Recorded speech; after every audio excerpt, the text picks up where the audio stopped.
forces believe that there may be another incoming plane headed in the Washington region. But there was a very telling, dramatic moment just a second ago when a U.S. Air Force F-16 flew very low level, did a wide sweeping turn around the Pentagon and back over Washington. And as one Air Force officer standing near me said, "My God, they're now flying air cover over Washington." A very dramatic moment, a milestone in what Tom has already described as a declaration of war, terrorist war against the U.S. Let's go back and show you the pictures of Lower Manhattan, where the situation only gets worse, not better. That is the financial district of the world. It's also a residential area and a great commercial area. Both Twin Trade Tower buildings now have collapsed onto the ground. There is an untold loss of life. The ripple effect goes on with all the smoke and dust that is spread out across that very densely populated area.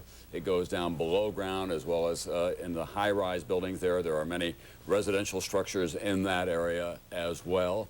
Some heroic rescue workers were down there trying to get people out of the building when the first building came down, and then the second building did as well.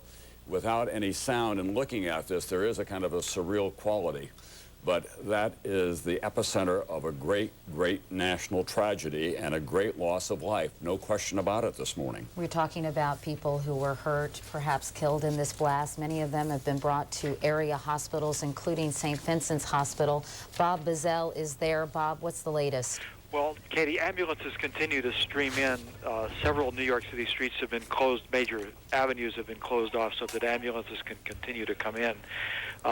In addition, the New York City subway system has now been closed down, and several buildings that were not involved in the World Trade Center area have been shut down, and people have been told to go home, but a lot of them are just wandering aimlessly on the street. Many people openly weeping and hugging each other. This is clearly is a time that, as Tom described, is very close to the beginning of a war. And but the casualties do keep coming in. Burns, smoke inhalation, very severe. And again, all the medical people that I've talked to say this is just the tip of the iceberg. We expect casualties to be coming in all through the night and way into tomorrow and beyond. Bob, if you could just stand by for a moment, because we have this report from AP that I'm just simply going to read. A large plane crashed Tuesday morning just north of the Somerset County Airport, about 80 miles southeast of Pittsburgh. Airport officials said the plane, believed to be a Boeing 767, crashed around 10 a.m. about 8 miles east of Jennerstown, according to County 911 dispatchers, WPXI-TV reported. The crash came the same morning that terrorists crashed two planes into the World Trade Center in New York City, and the twin 110-story towers collapsed. Explosions also rocked the Pentagon and the State Department, although that was refuted moments ago, and spread fear across the nation. There was no other immediate details on the Pennsylvania crash, and it was not clear whether the crash was related to the others. Again, that was a report, a bulletin that was just issued by the Associated Press. You know what is so stunning about all of this, Matt and Katie, is that there has been no indication whatsoever that this very carefully coordinated massive attack was going to occur. There's been a complete intelligence failure here. And there will be, obviously, down the road, a price to pay for that. Well, that's actually not all that surprising, Tom, because we've often talked in the past following every terrorist event about how vulnerable the United States is, and many terrorist experts say how unprepared they are. And the question, of course, is, can you ever prepare for an attack like this? Well, that's true, but we also have people out there who are enlisting posts, and we've penetrated these kinds of organizations, but to have this kind of an attack, this sophisticated, this efficient, striking at the heart of the nation's capital, striking at the heart of New York City. Now, and if this is true that this plane went down as a result of this attack, we don't know whether it's the end of it. Right. This is a massively well-coordinated attack of some kind that is nothing short but of a declaration of war on this country. And terrorist experts are now saying, and intelligence experts are now saying, that there are very short or very few number of terrorist groups that are capable of this kind of planning, and a couple of names come to mind, and I'm not going to throw them out now because we certainly don't have any reports.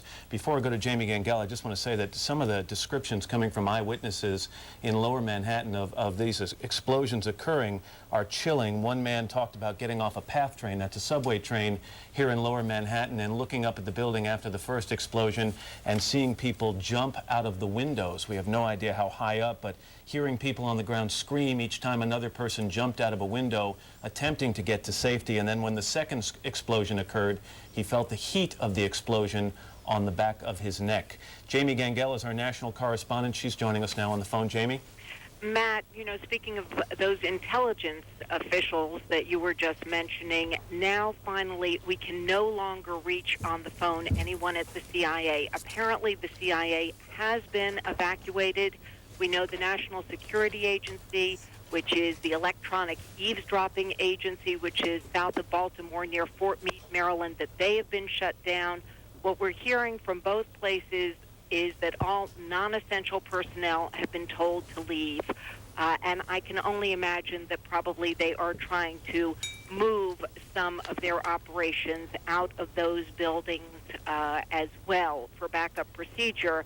But in addition to whatever intelligence was or was missed in all of this, we now have perhaps some problems gathering intelligence as those buildings are now being shut down. Right, Jamie, thank you very much. Tom, let's go back and talk about something you mentioned a second ago, that it shows the enormity of this situation. In addition to what we assume will be horrendous loss of life, all planes in this country have been grounded. I mean, you think about the impact that has, and I mean, is there ever a time we can imagine something like that ever happening before? The most powerful nation in the world, and national security officials and terrorist experts have been saying for some time, a small band of very willful and sophisticated people can bring us to a halt, and they have done just that. There's a psychological terror as a result of all of this, as you can only imagine how it plays out across the country today. People looking in who don't live in New York or live in the nation's capital are wondering what happens around me. It is hard to overstate the consequences of all of this, and this is just the beginning. We'll be living with this story and dealing with the consequences of it for some time. The United States will change as a result of all of this. We already thought that there was a lot of security in America at the airports and so on, and yet there was a successful hijacking at Boston Airport today, and the consequences of that we're seeing on the screen here this morning. So this is going to change this country profoundly in not just the coming days, but the coming months, to say nothing, as you have been saying, Matt, of the horrific loss of life that we're witnessing. On that subject, and Katie and Tom, to complete a thought I started before, you both were out at the Murrah Federal Building in Oklahoma City, a much smaller building, and it took rescue workers more than a week to find all the people trapped in that wreckage. We have a building here two buildings of each 110 stories. It's mind-boggling to think of what it's going to take over these next days and weeks to find survivors or victims of these explosions. And of course, it continues to be a terrifying situation because there are a number of planes up in the air as this took place, and a number of unconfirmed and frightening reports about those planes that we heard earlier from Jim Miklashevsky, that somebody had gotten word at the Pentagon that perhaps there is another plane, whether they were talking about the one north of Pittsburgh or it's completely unclear. And it's also unclear whether these planes that were en route to a destination have been grounded themselves. In other words, that there were emergency landings or what. I think it's very difficult to get any communication with airports all across the country because they're, I'm sure, completely chaotic. Katie, you know from your time in Oklahoma City and all the time that you spent with the victims there, the psychological effect of all of this on this country and how it's going to affect our whole sense of security and, in a way, our sense of innocence about this is Fortress America. It couldn't happen here. We said that about the Murrah Federal Building. We even said it about Columbine High School. This is an incident of a whole different magnitude. I have to say, I've never, ever, witnessed anything quite as horrific. I hate to keep saying it because we have seen these types of things play out in movies and, in worst case scenarios and in dramatic renditions of this kind of incident, but certainly no one has ever seen this kind of thing unfold. And it is really shocking. We want to go now. On the phone, we have Neil Livingston, who is an expert on terrorism. Mr. Livingston, can you hear me? I can. We were talking about what it would take in terms of planning and coordination to pull off an attack like this with so many prongs. At least 2 attacks here in New York City, 1 in Washington, D.C. We don't know if the crash of that plane outside Pittsburgh is related, but give me an idea of how many groups there are in the country that would be capable of something like this. Well, there are very few groups in the world capable of this kind of action. And you have to remember also that we have the people who hijacked these planes were going to a certain death as well. So they, were suicide bombers in effect. And that probably suggests that this was not something like the Medellin cartel or one of the other groups that has the financial wherewithal and the infrastructure to carry out coordinated attacks. Yeah, I know. I think that obviously the finger of suspicion, and we're always very cautious about pointing that in any particular direction, but we have to look to the Middle East. We have to look to Osama bin Laden. We have to look at some Palestinian groups right now. But even in the past, when we were talking about Osama bin Laden and his group, there have been intelligence experts who've picked up conversations, transmissions that occurred before an attack to give some kind of indication, even if we didn't understand them till after the attack. Is it unusual that with so many prongs to an attack that there wouldn't have been some type of warning through intelligence sources? Well, it's a myth that we always know that these things are coming down. Part of our problem is, and we just had a warning go out to our embassies and military bases in the Far East. That could have been a feint. That could have been a diversion. We have so many warnings these days that people, they tend to fade into the background noise unless we have real specific information about an upcoming attack. Generally, we don't take action. And these groups are very hard to penetrate. They're focused with bonds of kinship and people who have known each other for years. So it doesn't surprise me that we didn't know that this was coming. All right, Mr. Livingston, thank you very much. We appreciate it. Benjamin Levy is at the scene near the World Trade Center. Actually, he's going to tell us precisely where he is and what he saw. Benjamin, can you hear me? Hello? Hello, Benjamin? Yes? Hi, it's Katie Couric. Can you tell me where you are and what you have seen or what you were seeing? Well, right now I'm in Lower Manhattan, but I was working, I work at the Federal Building behind City Hall. And we were just sitting at our desks about 9 a.m. this morning. We heard a big explosion. Then about 5 minutes or maybe 10 minutes later, we saw the other plane hit the building, the second tower, and then we just evacuated. And as we started to walk away, we turned around about maybe 15 minutes after we left the building, and the second tower just disappeared from sight. And I tell you, I've never seen anything more horrible in my entire life. Did you see any people, any casualties, Mr. Levy? We we bumped into a guy from Tower 1 who said that he had a chance to get out of the building after the plane hit the first one. He had a chance to get out of the second one, but he said that people were jumping out of the windows to get away from the fire. Where are you now, Benjamin? I'm in a hair salon in Lower Manhattan, talking to you guys. Well, obviously, that was... And was the whole Federal Building evacuated, Mr. Levy? Where you Yeah, well, we started running out of the building as soon as we saw the second explosion. And then I work on the 22nd floor, and as soon as we were down at the bottom, they sounded the alarm, and then they announced evacuation, but most of us were already out. How far physically are you actually from the World Trade Center? Right now, or where? No, when this happened. About 6 blocks away. 6 blocks away. And you were able to get out pretty easily, and there were no kind of electrical problems in your building as a result of the impact of the fire or anything like that? No, we got out pretty good, thank God. And as that whole area down there, the City Hall, the the Federal Building, and all the other commercial buildings, they've all been evacuated as well. Well, yeah, as we were leaving, the police were telling all the shop owners to shut their shops and go home. And that must be enveloped by the smoke and dust and everything that we see now, because that covers the entire lower end of Manhattan, which is a considerably large area, not only physically, but in terms of the financial networks, the commerce that is done there, a lot of residential areas. Yeah, you could smell the smoke. And you could smell it, but it wasn't. We were walking away from it. Benjamin Levy. Benjamin, thanks so much for talking with us. We appreciate it, and we're glad you're safe. Katie, I've got just a little rundown here, if I can, Matt, for just a moment about what's going on around the country. The State Department officials have been moved into the State Department Training Center in Arlington, Virginia. The state has been evacuated, obviously. In Minneapolis, St. Paul International Airport shut down. The IDS Center in downtown Minneapolis, tallest building, evacuated. Georgia, all flights at Hartsfield Atlanta International Airport closed. The CNN Center, world headquarters of Cable News Network, was closed to the public. In Maryland, officials are tightening security throughout the state. Of course, that's the home of Andrews Air Force Base. Navy installations throughout the Hampton Roads, home to the world's largest Navy base, have been placed under increased security. In Pennsylvania, Philadelphia International Airport has been closed, and of course the Liberty Bell and Independence Hall are being closed as well. In fact, all national monuments, Tom, I believe, have been evacuated and closed. And California, the state has been put on the highest alert. They're on tactical alert in Los Angeles. The Department of Energy's Nuclear Weapons and Research Complex in Oak Ridge, Tennessee, put under heightened security. It is now coming up on 10:59 East Coast time. We'll give you a recap of what we've seen so far in just a moment. Just a quick note from one of the hospitals downtown in New York City, where they say that hundreds of people have been burned from head to toe. This is from Dr. Stephen Stern at St. Vincent's Hospital in Greenwich Village.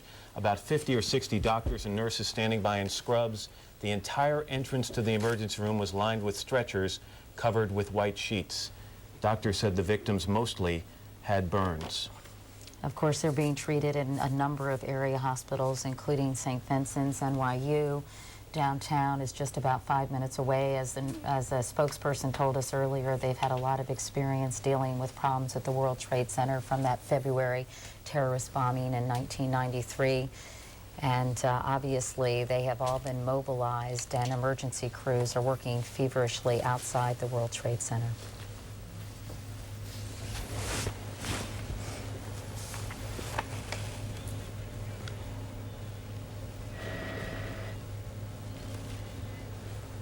You are looking at a live picture of Lower Manhattan at 11 o'clock East Coast time on a day of tragedy and terror in the United States. You're looking at what remains of the World Trade Center in Lower Manhattan. Earlier this morning, just before 9 o'clock and just after 9 o'clock, two planes and individual attacks struck each tower of the World Trade Center, causing gaping holes in both towers. You're looking at a tape now after the first impact. And there is the second impact of a large jet flown, we now believe, deliberately into the second tower. It was a short time after that the towers collapsed. And then there was an attack in Washington, D.C. We now have confirmed reports that a plane crashed into the Pentagon. We have no reports of confirmed injuries or death. However, it's clear officials all across the country are now saying this is a deliberate terrorist attack on the United States. As Tom has put it so far this morning, this is a declaration of war by terrorists against the United States. And of Most course, serious we should attack. mention, by the way, Tom, before we talk about terrorism, that another large plane crashed as well, just north of Somerset County Airport, 80 miles southeast of Pittsburgh, Pennsylvania. It was a Boeing 767 that crashed around 10 o'clock this morning. And it is unclear whether the crash was related to the other crashes that took place this morning. President Bush is en route back to Washington. The State Department has been evacuated. There's been that attack on the Pentagon. That has been evacuated. The White House has been evacuated. There will be an emergency meeting of the National Security Council. This is the most serious attack on the United States since Pearl Harbor. There has never been a terrorist attack of this magnitude, in fact, on any country in the world so far as we can tell. The untold loss of life in New York alone. We only know that there have been hundreds of burn victims brought to various hospitals. Both Twin Trade Tower centers have collapsed to the ground. That's a densely populated area, obviously. We don't know the number of casualties yet at the Pentagon, and we don't know the number of deaths in that plane that went down, as Katie pointed, north of Pittsburgh. And what we've left out a piece of information, but we know for a fact that one of these planes that was crashed into the World Trade Center was hijacked from Boston this morning. It was American Airlines Flight 11 en route from Boston to Los Angeles. We had reports that it had been diverted to JFK, and a short time later, perhaps while feigning a landing at JFK, it veered dramatically into the World Trade Center. All air travel has been stopped. Airports have been closed across the country to planes departing. In terms of planes that are en route, it is unclear if they've made emergency landings or if they're reaching their final destinations. The White House has been evacuated, the State Department, the CIA has been evacuated. Of course, many, many buildings in Manhattan and Lower Manhattan have been evacuated as well.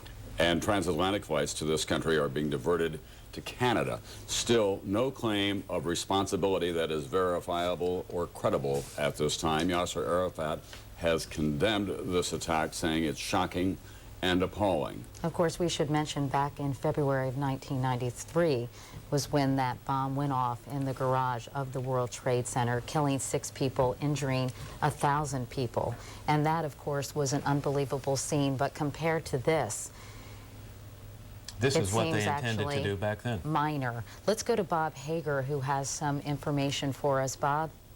Katie, I was just thinking as you commented there about the various planes involved. The one that we know of so far, because it's confirmed by American Airlines, is that Flight 11, which had been scheduled from Boston's Logan Airport to Los Angeles, that Flight 11 was hijacked this morning, and it is presumed that it may have been one of the planes that went into one of the towers of the World Trade Center. There were at least 2 more planes involved in this because the other tower was hit, and then the Pentagon was also, there were eyewitness accounts that it was a plane that went into the Pentagon, but so far we don't know the sources of those planes, whether they were commercial planes that had been hijacked, whether they were private planes, whether they'd been hijacked at all.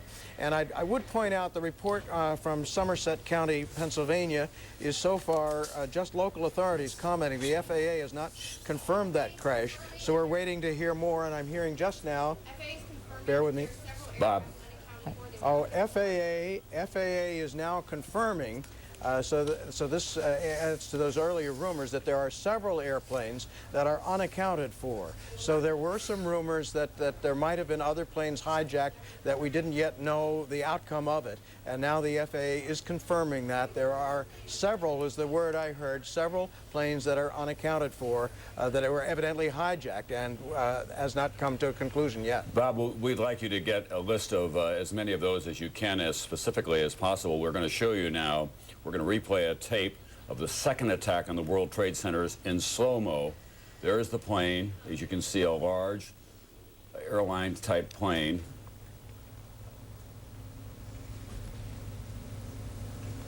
And now the collision. Flown deliberately into the second one. When they say several, Bob, do they give you any indication of what they're talking about? Several is the description that I had, and that was just passed on to me a moment ago, so I wasn't talking personally to the FAA person, but several is the account I had. And Bob, American Airlines, the Flight 11 out of Boston, do we know what exactly kind of plane that was and perhaps how many people were on board? We do not yet, but I think we're going to get some additional information from American. They were supposed to be adding comment to this from Dulles Airport here in a few moments, so we might learn a little bit more about that. But right now, it's very important to worry about rumors and so forth. I'd like to hear some more confirmation that a plane really has crashed in Pennsylvania, for instance, since the FAA hasn't confirmed that. But I think one needs to be very careful here in this chaotic situation. We have a report here that Osama bin Laden, who is often identified as the world's leading terrorist, warned 3 weeks ago that he and his followers would carry out an unprecedented attack on U.S. interests for his support of Israel, an Arab journalist with access said to him Tuesday in London. Abdel Bari Atwan, editor of the London-based Al-Qud Al-Arabi newspaper, said Islamic fundamentalists led by bin Laden was almost certainly behind the attack of the World Trade Center in New York. Quote, it's most likely the work of Islamic fundamentalists. Osama bin Laden warned 3 weeks ago that he would attack American interests in an unprecedented attack, a very big one, Atwan told Reuters. He has interviewed bin Laden, and he maintains close contacts with his followers, according to Reuters. So that's the first report that we've had that Osama bin Laden may have been responsible. Obviously, it was a very sophisticated organization, carefully coordinated. It had to have its origins in this country.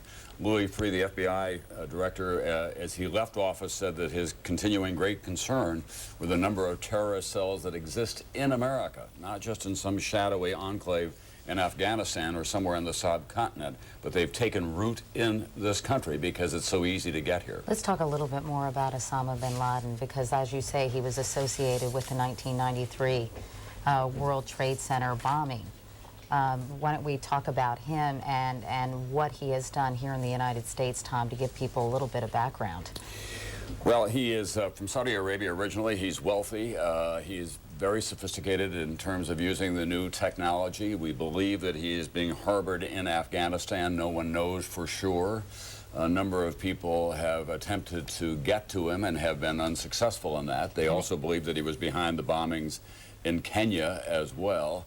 He is obviously a zealot of great, dark passion, and most of it directed at the United States. Brian Jenkins, our terrorist expert, remains on the phone. Brian, tell us a little bit more about Osama bin Laden, and if you think that he might, in fact, have carried out this kind of well-orchestrated, horrific attack on the United States. Well, certainly he would have to be included in any very, very short list of suspects, but it is premature to be able to say with any confidence who might be responsible in something like this. I mean, we know what has happened, we know when it has happened, we know where it has happened, who and why it takes a little bit longer to figure out. I have no doubt that we will ultimately be able to identify who is responsible. But until that time, we can only speculate. But Brian, in an attack of this magnitude that is so carefully coordinated and executed with such cold-blooded efficiency, it obviously had to be a very sophisticated organization. Clearly, this took organization, and while organization has in terrorism in recent years become more fluid, that is, we are not dealing with the This is Channel 3 News cutting in now. Mayor White is about to make remarks at City Hall regarding the tragedy and the related events this morning. And I'm sure you've been watching this horrific series of attacks today, both in Washington and New York. We are following NBC's coverage live as the story continues to develop and affects us all. You'll see NBC coverage in the corner of your screen. Here's Mayor White. Before I begin, I'm going to ask everyone here to take a moment of silence for our fellow Americans who have died in this dastardly event today. I hope in our just moment of silence that all of Cleveland will say a prayer for our fellow citizens who have senselessly lost their lives. May God have mercy on their souls.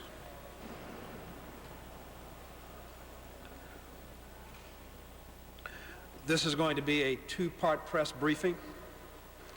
We are going to try to tell you as much as we can tell you that we are aware of and that we are able to communicate at this time. There will be further press briefings later in today, probably in about 2 hours. At 9:30 this morning, or thereabouts, we were alerted of the tragedy at the New York World Trade Tower. We immediately mobilized our emergency team and began evaluating our own situation, and at the same time preparing the city.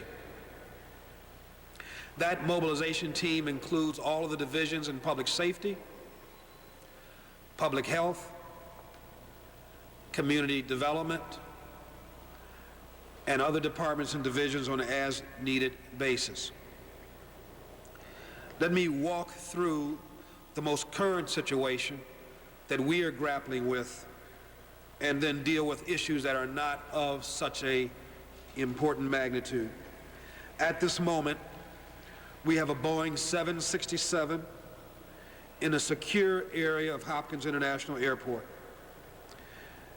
The initial reports was that this plane was hijacked and that there was a bomb on it.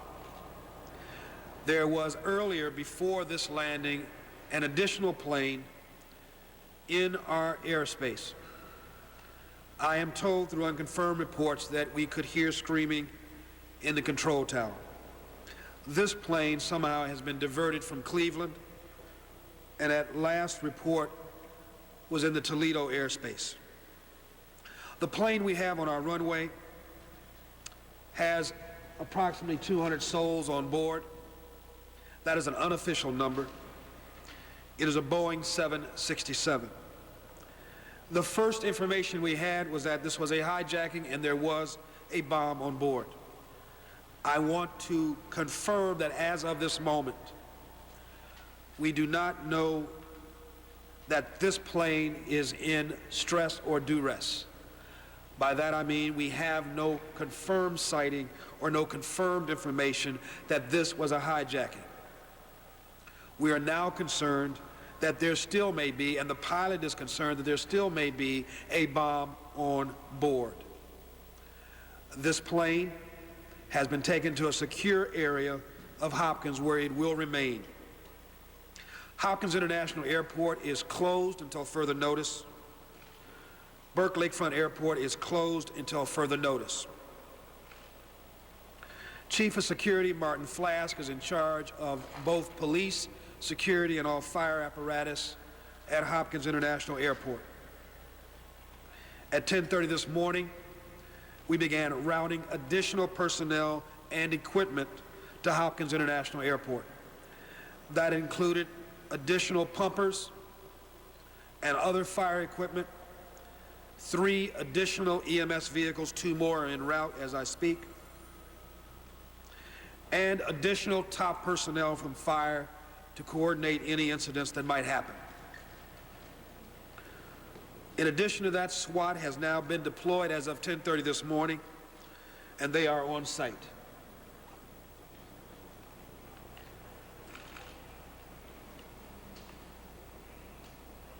The only flights in and out of airports in Cleveland will be that of helicopters for the Cleveland Police Division. We are asking people who may have flights at Hopkins not to get on the roads, not to go near Hopkins. We are turning people away and we are evacuating Hopkins. Only essential personnel will remain at Hopkins International Airport. Secondly, Cleveland has instituted a high-density partial evacuation of downtown Cleveland. This includes the staging of extra fire apparatus in prearranged stage points in downtown Cleveland, along with the staging of additional EMS vehicles in downtown Cleveland. This partial high-density evacuation includes the following private and public buildings. I want to first of all deal with the public buildings. City Hall, the Justice Center, the Convention Center, that does include a show that was taking place at the Convention Center, the headquarters of Cleveland Public Power, the Utilities Building, and some other public ancillary buildings as well. At 10:45 this morning, I requested that my executive assistant, Ken Silliman, call several downtown high-density buildings and recommend to these individuals who control those buildings that they evacuate immediately.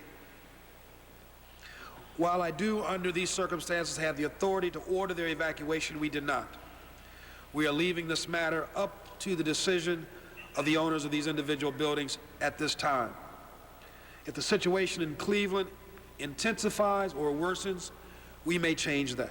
These buildings include the following: Rock and Roll Hall of Fame, the Browns Stadium, the Science and Tech Center, Tower City, Key Tower, Jacobs Field, the Gund Arena, the Galleria, and I've also had personal conversations with the president of Tri-C and the president of CSU, and we have recommended that they close both of their campuses. There now is in downtown Cleveland a parking ban. This parking ban, as of right now, is a no parking ban, and it is subject to be modified in the next few hours to a tow ban. That decision is still forthcoming. In terms of the schools, there has not been an evacuation of the schools except for the downtown office building of the Cleveland Municipal School District. Only key personnel will remain in that building. Lastly, or second to last, there is an action line set up here at City Hall. I want to give the media those numbers. One moment.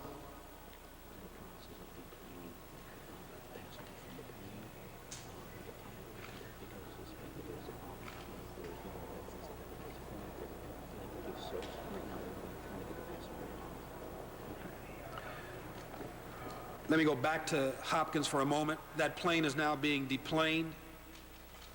The passengers are leaving that plane. Once that is done, our units will search the plane in its entirety to determine whether or not there's a bomb. There will be emergency action lines here set up at City Hall. They are already optional. Those phone numbers are 664-2900, 664-2901, 664-2902. We would ask our residents to remain tuned in to radio and TV for further announcements. Lastly, there may be a call for emergency blood. This should serve as a pre-request depending on how bad it is in New York and Washington. Cleveland is on the list for emergency supply donations if in fact they are needed. We will know more early this afternoon. At this point, we'd be happy to take questions. Please, we're going to be here until you get your questions answered one at a time. Yes? There have been reports that people leaving Hopkins were actually walking along the highway. That was Mayor White at City Hall discussing the rather remarkable way in which Cleveland has already responded in the last 2 hours to the horrific events in New York and in Washington. Yeah, he talked about a plane out at Hopkins being in a secure area with, he thought, 200 people on board, and now later saying that those passengers are being able to leave the plane so that they can see if a bomb, in fact, is on that plane. The plane is in a secure area. It's a 767. We're not sure what airline, but it's in a secure area. You saw Guzman, the public safety director, telling the mayor in the course of his briefing that, in fact, people were deplaning. So it appears that, at least at the moment, the incident at Hopkins is being somewhat diffused. We have a crew there, and we will be reporting from there live shortly. And we're just getting word that the shoreway exits are being closed downtown. And the mayor said this, and we want to reiterate, if you don't have to go out and get on the road, please don't, because we understand Route 237 in Berea near the airport is gridlocked. So if you don't have to go out, please stay at home. Now, regarding schools, because many people have children in schools, schools in Cleveland are not canceled at this moment. The children are not going to be flowing out. They're being held in their schools. Teachers and counselors are with them, and we encourage everyone to be very calm and very measured in how we respond to this. Cleveland does not seem to be at the epicenter of these horrific events that have taken place elsewhere in our country. And if you haven't been watching television all day, we want to get you up to speed with what has happened. Planes have crashed into the Twin Towers at the World Trade Center in New York. There's also been an explosion at the Pentagon. There's also a plane down somewhere in Pennsylvania. They're not sure if that's related to the apparent terrorist attacks. That's in western Pennsylvania. They're not sure. Every U.S. city is on alert at this hour. Both of the Twin Towers, as perhaps you've seen on NBC's coverage, have collapsed. The island of Manhattan is literally covered with a field of dust and smoke and debris. Casualties uncounted at this point, but we can only imagine what those totals will be. And we understand that tens of thousands of folks worked in those buildings, and eyewitnesses are reporting seeing bodies falling out of the buildings or people jumping. People jumping to avoid the fire. In Washington, shortly after the explosions in New York, an aircraft, it has been reported, crashed into the heliport, which is just outside of the Pentagon. It's adjacent to the south wall of the Pentagon, causing massive damage. The Pentagon has been evacuated. The State Department has been evacuated. The White House has been evacuated. Washington is at a standstill.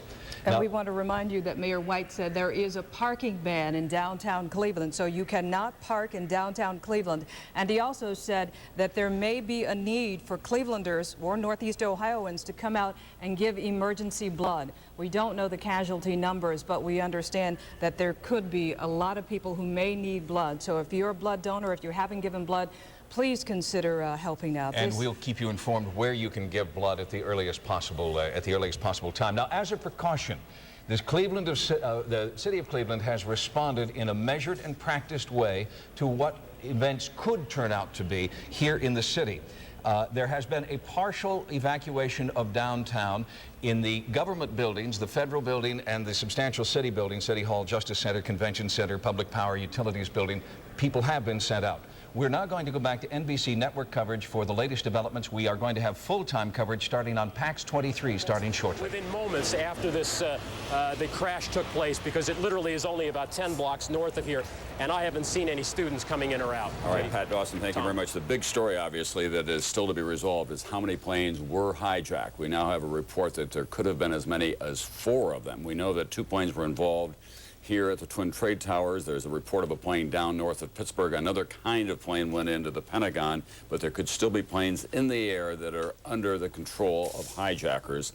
We don't know for sure what flights they are or where they're headed. There are some unconfirmed reports of them. We can only tell you that American 11 and American 77 have been identified by American Airlines as 2 of the planes that were involved in the incidents today. And the hijackings are scattered somewhat around a fairly wide area, and we just have to remember that 2 of these planes did arrive at the World Trade Center within 18 or 20 minutes of each other, just to, again, point out the coordination of this attack. We're going to go down to NBC's Tim Russert, who is standing by with more information. Tim? Tim? Apparently Tim can't hear us. All right, obviously people are scrambling to get as much information. I think we do now Tim, have do you Tim's hear us? audio. Tim? I can hear you now. Can you hear me? Yeah, Yes. please give us your information. I've been just speaking to the chairman of the House Intelligence Committee, Porter Goss, and we're trying to get him on the telephone here and continue our conversation on the air. He told me that he was on the phone with House Speaker Hastert about the situation when a code red was declared on the Hill, that the Speaker has moved to a secure place because he is in the line of command of our national leadership. Congressman Porter Goss, the chairman of the Intelligence Committee, also said that this extremely well-coordinated attack could only be done by a very few people, very few organizations, and that because of the magnitude of it, it'll be relatively easy to, quote, see their fingerprints.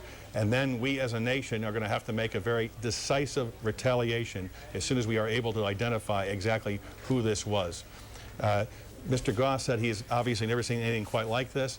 As it plays out, perhaps more to come.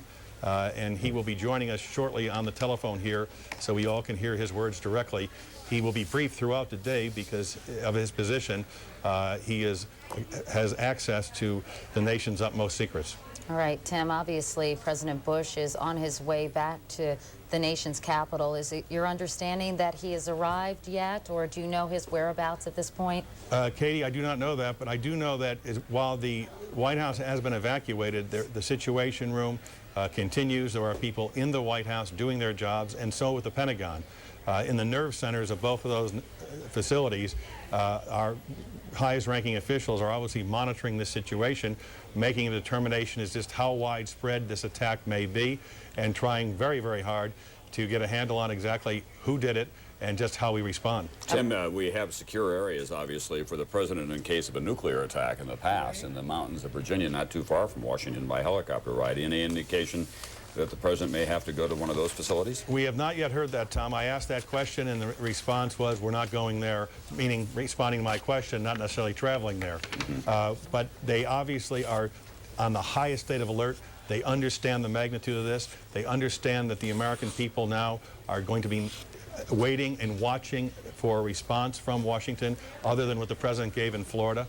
As you might expect, even our most sophisticated communications 2001 era, it is still extremely difficult trying to get any kinds of information. The cell phones are down. Many of the hard lines are down.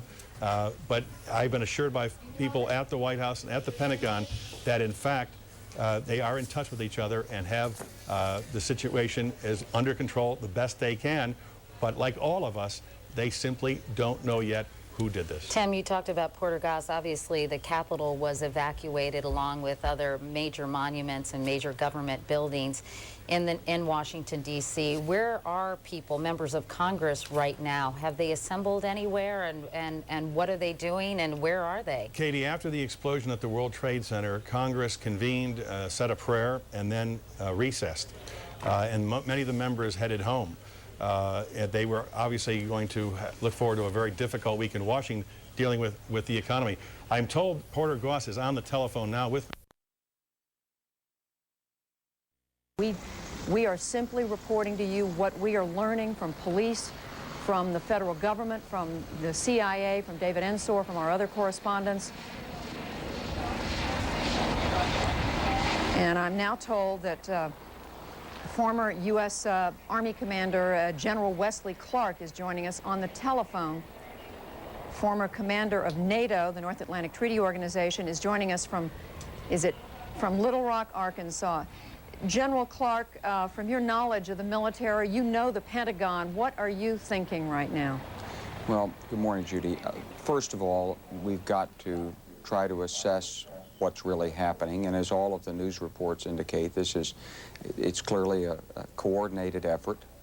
It wasn't announced, and it hasn't been announced that it's over, and we don't know how it will finally conclude, so there's likely to be more trouble before all of this concludes. So we've got to protect the American people first. We've got to look after those who are injured. We've got to take precautionary measures to deal with future incidents, and I think all of that's underway with a lot of responsible action by people everywhere. The damage at the Pentagon is unclear from all the news reports that I've seen. The one report that said it crashed into the Army side of the building.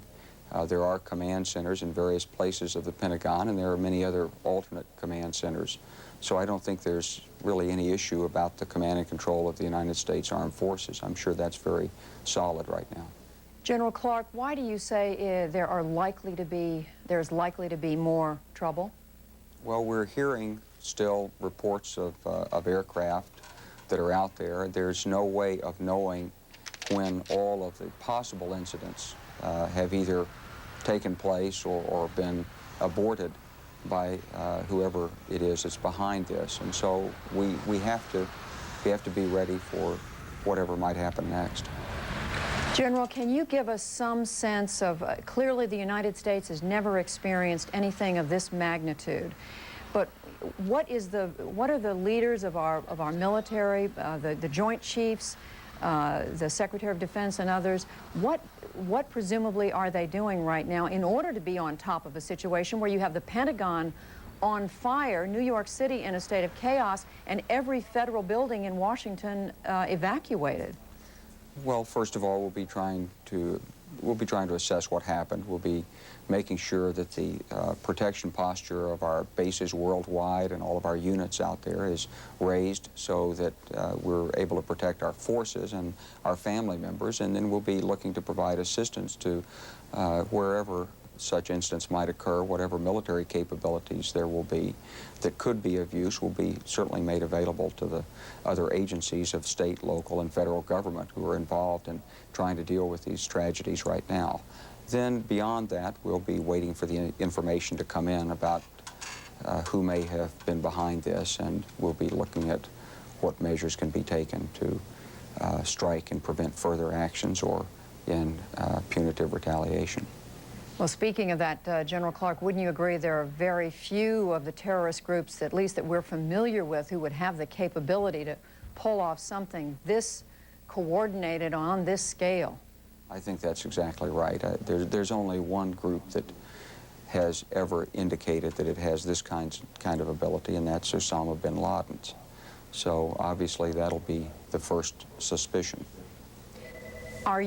Clearly we are all in a state of shock, General Clark, but is it fair to say that you're not truly surprised by this, given what we've heard from that particular group? And again, we don't know who's behind this, but given what we do know.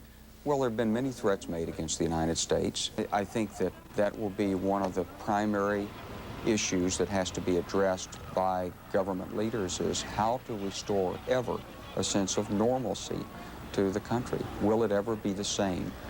And that's a question everybody will be asking.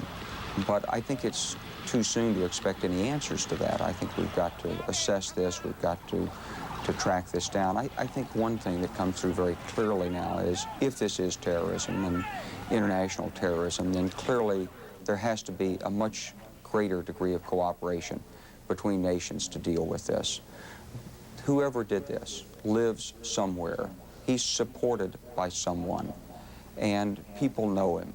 And someone knew that these events were being planned. And if we didn't have that information, we should have.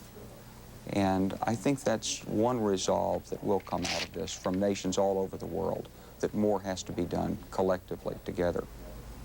But in a large sense, General Clark, whoever was behind this has clearly succeeded in the most horrific and devastating way. Well, it's been a tragedy for America, there's no doubt about that, and for so many people and their families, our hearts go out to them. General, we're looking, as I'm talking with General Wesley Clark, who is a former NATO commander. He's talking to us from Arkansas. We're looking at helicopters patrolling. I believe it's the area around the Pentagon, although I can't tell by the banner across the lower part of the screen. We do know that President Bush was in Florida this morning. He abruptly cut his trip short in order, we think, to fly back to Washington. And General Clark, while you are with us, what would the plans be for the President in this situation without giving away secure information? Would the President necessarily return to Washington? Is there always a plan in place in these situations? Well, there would have to be a plan always in place to take the President to where he can best control what's going on and monitor it and make decisions, and also where he will be safe. And you can be sure that there are plans and backup plans and alternate plans to the backup plans. There'll be no shortage of efforts underway to assure his safety and his ability to maintain the continuity of government. And once again, just finally, General Clark, as we look at these live pictures of the Pentagon, describe for us what you know of the section of the building that evidently was hit by the commercial jetliner. Well, that picture seems to be from the area of the bridges, the 14th Street Bridge, looking at the corner of the Pentagon that is opposite from where the strike was. So it looks like the strike hit between the 4th, 5th, maybe 6th corridors of the Pentagon. Perhaps on the Army side of the building, there are a number of offices there, administrative offices, where Army leaders and staff officers work on a daily basis. They deal with things like planning and logistics and congressional relations and public affairs in that area. And the Army leadership was probably close to where that may have impacted. There are a number of other facilities below ground, some of which have been relocated, and it's impossible to see from that picture what the condition might be there. General Clark, any final word before we let you go?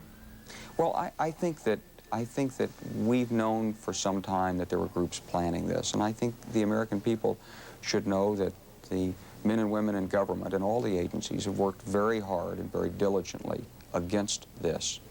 Obviously, we didn't do enough. We didn't either have the tools or the cooperation or somehow get the information that we needed to have prevented it. And you can be sure that those men and women are right now resolved to do more and to be more effective. This is a national challenge, and I'm confident that we'll meet it. All right, General Wesley Clark joining us now from Little Rock, Arkansas. He is, of course, the former commander of NATO. General Clark saying earlier, in his estimation, there is likely to be more trouble given the coordination and the scale of these devastating attacks this morning, September the 11th, 2001, on New York City and on Washington, D.C., and at least 4 commercial jetliners involved in these different attacks.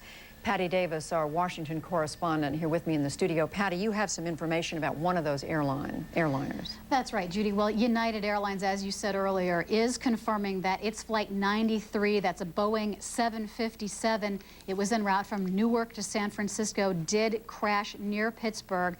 It is also now saying that it is deeply concerned about another flight, that is United Flight number 175, a Boeing 757 that was traveling from Boston to Los Angeles.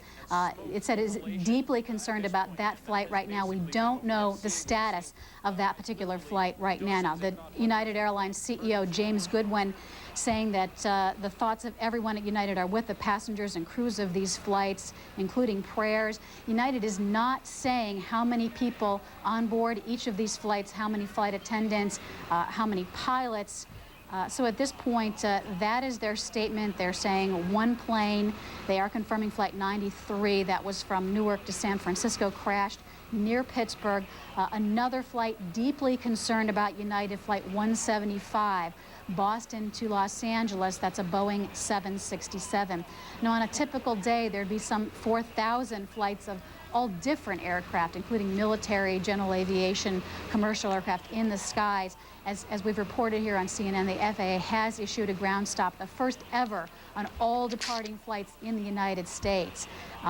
Also, the flights that crashed into the World Trade Center and also into the Pentagon, we are told by the FAA that that was the most restricted airspace that you can get. That was Class B airspace. It doesn't get any more restricted than that. So there should not have been any flights in the areas where those planes came down. Patty, let me just ask you, the flight that United Airlines says it is, quote, deeply concerned about, the Boston to Los Angeles flight, are they confident that that is not one of the airliners that has already crashed? United is not going beyond its statement at this point. They're just simply not saying, Judy. I think they're trying to figure it out as much as anybody else. The FBI involved in this as well, and they're trying to track this. Because what we're trying to do here is piece together whether there is still a flight out there in the air that there are questions about, and I guess I don't have enough information. So, unfortunately, we can't piece that puzzle together just quite yet. Patty, I would add, as I'm listening to you and we're watching these pictures from, I believe this is the Pentagon, but I'm not sure. I just turned away. This is the Pentagon. I am told that there are wire reports quoting a senior official with the radical Islamic Jihad movement. Now, again, CNN has not confirmed this. It is the radical Islamic Jihad movement saying the attacks are a consequence of United States policy in the Middle East. And again, this is a wire report. We have not been able to confirm it, but we are simply at this point passing along to you as much information as we have. As we look at these extraordinary pictures, developments, the likes of which... We have United Airlines confirms that United Flight 175 from Boston to Los Angeles is down as well. No details yet. It's confirmed that Flight 93, we believe from Newark to San Francisco, is down. No details as yet. That's the one that we think went down in the Pittsburgh area. I wish that we could be more specific. The information is, as you might expect, pretty chaotic, but there have been at least 4 airliners that have been hijacked today. And Tom, there's going to be an awful lot of scrutiny on the security in Boston at Logan Airport because it now appears that 2 of these flights originated there, and somehow someone managed to get on these planes and hijack them. Well, this is an event, Ron, we're happy to see you. And thank you. You have no idea how happy I am to be here. Yeah, it is a relief, but then you think about the experiences of thousands of other people who are down there in the epicenter of all that, and were there when it occurred.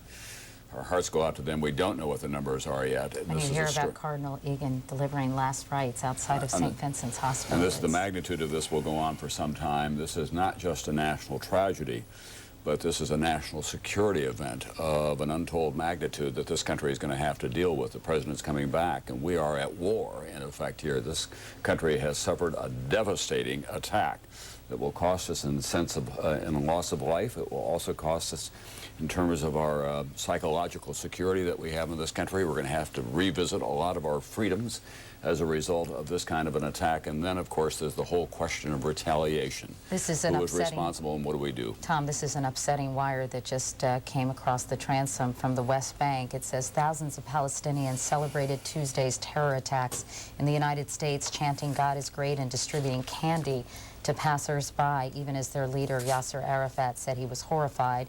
The U.S. government has become increasingly unpopular in the West Bank and Gaza Strip in the past year of Israeli-Palestinian fighting, with many Palestinians accusing Washington of siding with Israel. For those of you who think that events in far-off places like the Middle East or in Afghanistan or in the subcontinent or in places in Asia have no effect on us, this is the answer today. This place remains an enormous target in the eyes of a lot of people, and we are so vulnerable because of all those things that make us so great, our freedoms and our sense of security that we have. But America has been changed today by all of this. We want to go and find out more about what's being done for those who were injured in these attacks. Leslie Van Sant is with the American Red Cross. I believe she's joining us from Washington. Ms. Van Sant, can you hear me? Yes, I can, Matt. Tell me what kind of resources you have available to you to pour into these areas where, obviously, in Lower Manhattan and in Washington, D.C. and outside Pittsburgh. Well, our chapters on the area are local disaster volunteers. You know, they are, of course, the first people on the scene and responding. Unfortunately, probably now some of them are also victimized by the event. We're also mobilizing 80,000 units of blood to transfer to the regions as needed, and, you know, taking guidance from emergency management personnel on what assistance we can provide to them to make this, you know, response go smoothly. Is there anything that, I mean, I know it's early after this has happened, but is there anything you can think of that people might be able to help you out with in terms of donating certain things? You mentioned blood and those things. Well, you know, we're asking people who are in other parts of the country who are blood donors or maybe not blood donors, maybe they could call and schedule an appointment so we can make sure that the supply stays ready. Our disaster volunteers, our mental health volunteers and health volunteers are going to be responding. You know, this will, as Tom mentioned earlier, this is going to be a long, long response. The emotional trauma, the emotional impact is going to be felt weeks, months into the future, even years. So we're going to be working very hard at this for a long time. All right, Leslie Van Sant with the American Red Cross. Ms. Van Sant, thanks very much. Thank you. Let's go now to Kathleen Zici of New York University Hospital, which is about 5 minutes away from the World Trade Center, where many of the victims have been brought. Kathleen, I know we spoke to you about an hour or so ago. Can you tell me what's going on in the hospital now? Okay, apparently we're having some problems with Kathleen, and I'm sure it's as chaotic there as it was at St. Vincent's, where we heard from Bob Bazell moments ago that there was a line with Cardinal Egan outside delivering last rites to some of the dead who were brought to the hospital. So we'll try to touch base with Kathleen in just a moment. But first, we want to go to Andrea Mitchell once again in Washington. Andrea? I've been told that the State Department evacuation, Katie, was precautionary only. There was no car bomb, as had at least been reported or rumored, not here on NBC. But in any case, that was precautionary only. There are still some officials there. They are now being redeployed to another location in Virginia. The CIA is still operational. Intelligence officials are still meeting at Langley, but those officials have also evacuated the non-essential employees. The current working theory, as you have been reporting and speculating, is that there is only one terror organization in this world that could coordinate this kind of event, and that would be something operated by Osama bin Laden. Intelligence officials say he is in Afghanistan, where he has been protected by the Taliban, and as we know, the United States has warned the Taliban government of Afghanistan that if there were any attack against the United States, that they would hold Afghanistan responsible, so that we most likely will expect retaliation, military retaliation. But I think right now the full focus of the U.S. government is on finding out how many other possible targets there might be, how many vulnerabilities there might be, making sure that there is no chemical or biological element out there. I spoke to a former Secretary of Defense, Bill Cohn, and others who had been part of the anti-terror operation planning, and they say that those are the first lines of defense to make sure that there is not some other event, unexpected as this obviously was, that could make Americans vulnerable. Obviously, this is the largest intelligence failure since Pearl Harbor. Katie? All right, Andrea Mitchell. Andrea, thank you. We're going to check in again right now with Kathleen Zici of New York University Hospital. Kathleen, tell me what the scene is like at your hospital. Well, we're at NYU Downtown Hospital in Lower Manhattan, and we have had a steady stream of patients coming through the door since the first explosion occurred some hours ago. We have information at this point on 3+ fatalities, plus because there may be additional fatalities that I have not yet been informed of. We have had a severe burn case. One individual is an amputee, a serious neurosurgical injury, a whole range of injuries from both different... We're back here live in the Channel 3 studios. We're going to keep the pictures live in New York down there at the bottom of your screen, but we understand we have some live pictures from Hopkins Airport where traffic is gridlocked. Traffic is gridlocked. The airport itself is closed. Earlier it was reported by the mayor that in a secure area of Hopkins, a 767 is being held in that secure area. The passengers on board have deplaned, and security personnel are going through that aircraft to see whether or not, as the pilots suspected, there was a bomb on the aircraft. There's no indication that there is, and at present time, everything is under control in Cleveland, but do not attempt to get to Hopkins Airport. And the airport's been closed. Earlier had a press conference basically calming the fears or concerns of Clevelanders to let everyone know that they're on heightened alert, and we're going to listen to a little bit of that right now. Plane is now being deplaned. The passengers are leaving that plane. Landing at Cleveland Hopkins International Airport because of concerns that it may have a bomb aboard. There is some possibility that may be the missing United flight, but we do not know. But anybody who's in an aircraft this morning and made an emergency landing safely is probably one hugely relieved person at the moment.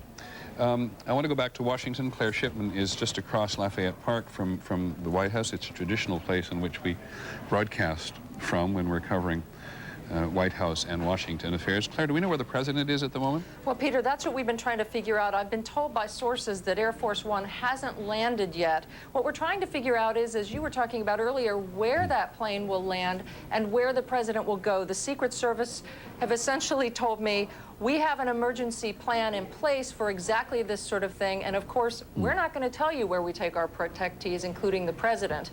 And there was some question about whether he would even land, as he normally does, at Andrews Air Force Base. Now, there is a small press pool traveling with him on Air Force One. I've been told they may stick fairly close with him once he does land, so we may learn something more. But in addition, the entire staff of the White House and the old Executive Office building, State Department, has been scattered around town.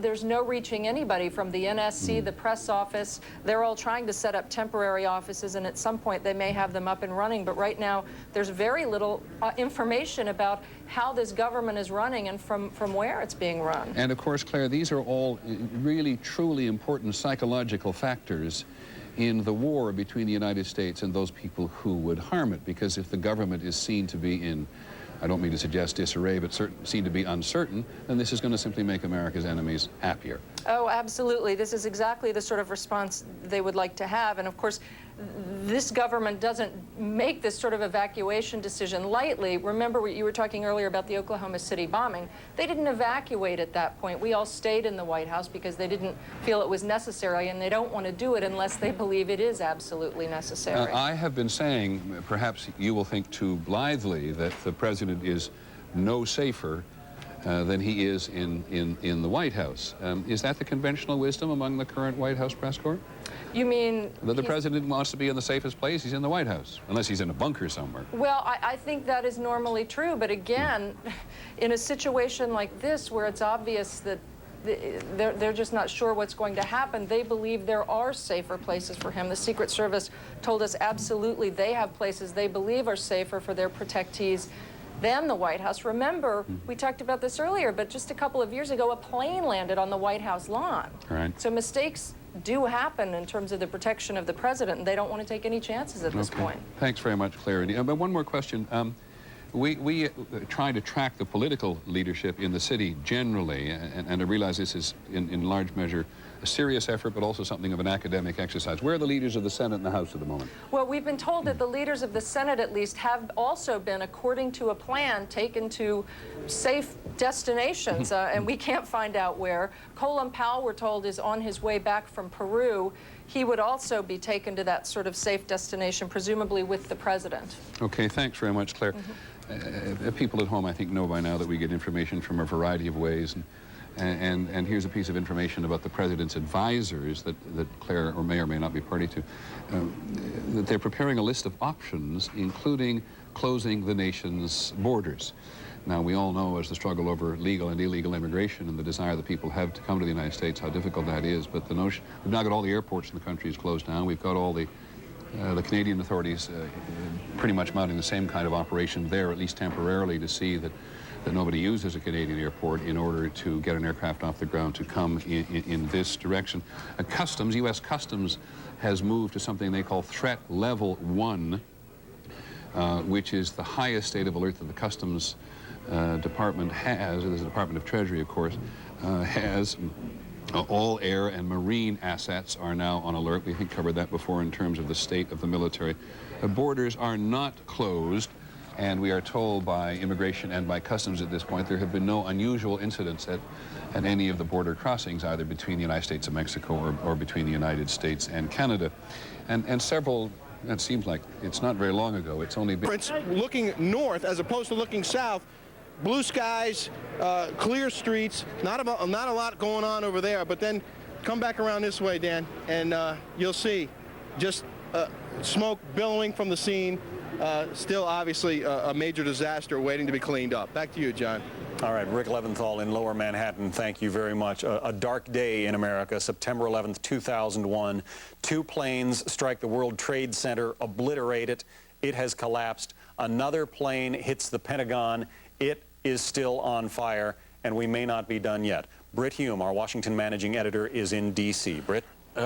John, just some notes from our State Department reporter Terry Schultz. All U.S. diplomatic posts worldwide have been notified of what has happened here and have been encouraged to take what is called appropriate action. Ambassadors in such a situation have the right, should they choose to close embassies. It's worth noting here that Secretary of State Colin Powell is out of the country. He was down in Lima, Peru, is on his way back. He has released remarks saying that this is a terrible tragedy and adding, this is from Colin Powell, Secretary of State, the U.S. government will find those responsible. At the State Department, which has been largely evacuated, it's worth noting that Deputy Secretary of State, and now for the moment at least Acting Secretary of State Richard Armitage, is there and has elected to stay in the building. So that is the state of play here as we continue to watch fire, which, as you noted, is still burning at the Pentagon, and we... Who are in my position. My wife works, I'm in Washington, but my wife works a quarter of a mile from the World Trade Center. My daughter goes to high school within the shadow of the World Trade Center. Have you spoken to them both? I did speak finally to my daughter. I spoke to my wife earlier this morning, and I spoke to my daughter about a half hour ago. Both were obviously extremely shaken by what's happened here. Senator, you know precisely that 50,000 people work in the World Trade Center. There are 155 businesses in there, and 80,000 people visit the World Trade Center every day. How can you give us some sense of your feeling about the magnitude of this, your knowledge of the magnitude of this? It leaves you almost speechless. I was going through each floor, and I know people on almost every other floor, and I'm sure that's true of so many people here. This is such a dastardly act aimed at the heart of America and the heart of New York, and it is... You don't even know what to think. It is just so awful. Senator, I apologize for We're going to have to redouble our efforts because terrorism leaves nobody. Senator, I apologize for interrupting you. I really do. But this is an American Airlines news conference, which we do want to have. We'll come back to. Not that I'm aware of. We've been in business here 26 years. Have we ever done this? Closed the air side to all the terminal buildings? This is unprecedented. Yes, sir. We have not done it. It is this level of security has not happened before. We hear from the aviation community that there is a rumor that military jets are escorting a commercial aircraft to this airport right now. Can either of you comment about that? I have no earthly idea, sir.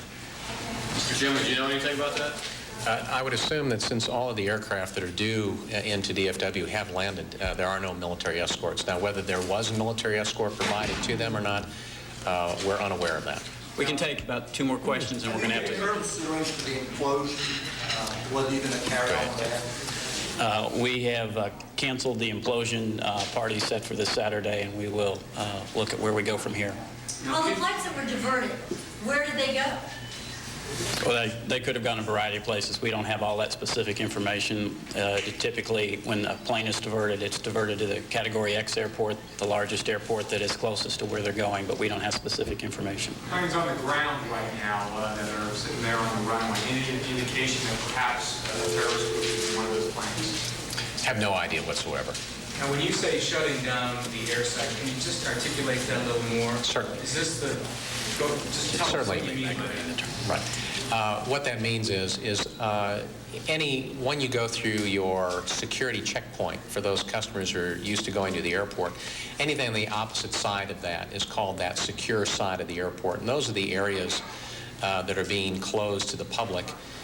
They are still keeping open those areas in front of that. They call that the ATO area, or where you can check your bags, that sort of thing, to accommodate any customers' questions and things that might find their way to the airport. So all folks who are stranded are being moved out, essentially? Indeed, and being accommodated, those, based upon what the plans are by their respective air carriers, be accommodated in local hotels and things of that nature.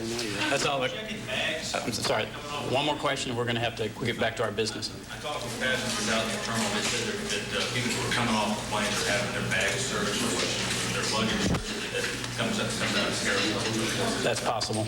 That is possible on the part of the air carrier. Okay, thank you. We'll be back to you. I think the most important thing to take away is that there is no specific threat to this airport, and rest assured that our DPS folks will keep you alerted if anything else is to occur. Thank you. What time should we expect another? Well, there you hear the comments from two officials. I have to be perfectly honest, not sure who they are, whether they work for American Airlines or they work for the airport in Dallas, but they were in Dallas today, and they say at the end of that news conference there is no specific threat to that airport, which will be reassuring to people who are around the airport, but anybody who's wanting to fly anywhere in the country. Together. Thank you.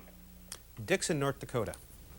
Yeah, this is Joe with Dickinson, North Dakota here. I just think that America's youth, I'm talking to people that are 18 to 21, maybe even older, should band together. Everyone talks about banding together. Let's band together and join the service and kind of serve and protect. That's just the way I think. And C-SPAN, you're doing awesome. Thanks. Columbia, South Carolina. I wanted to say that at this terrible time when everybody's feeling the pain of the terrible tragedy, what can we do to help? One of the things that comes to mind is perhaps to donate blood to the American Red Cross. There's a lot of people that are going to need it. And like the last caller said, to go out there and join the military and really be part of the team, help get even. Thank you. Fairfax, Virginia is up next. Fairfax. This is Fairfax, California. Thank you. Go ahead. I'm concerned about the term war being used because it seems that an act of war should involve governments, and there should be some distinction made between terrorism, cowardly terrorism, and acts of war, and I don't think that term should be thrown around right now.